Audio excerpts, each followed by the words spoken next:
Good evening, everyone. Here's Tiger again, watching me while I'm sewing these pants. I saw in the YouTube, you just if the pants is long, just sew it like that and put it back like that, and I will see how it goes after this.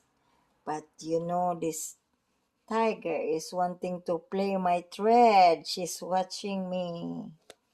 But I don't want to play because there's a needle in it.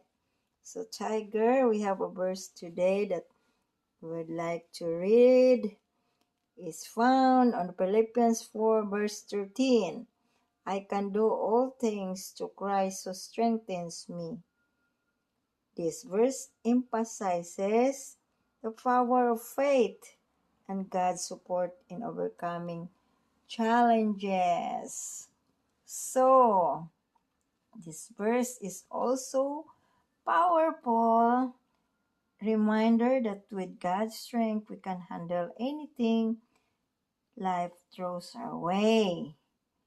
Also, the application for this verse encourages us to trust in God's power and provision rather than relying solely on our own abilities.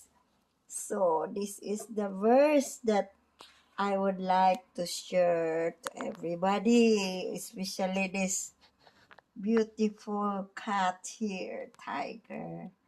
She listen intently and very intent.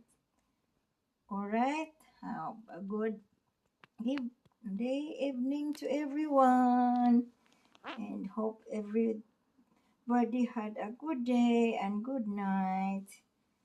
Alright, God bless us all. Bye bye.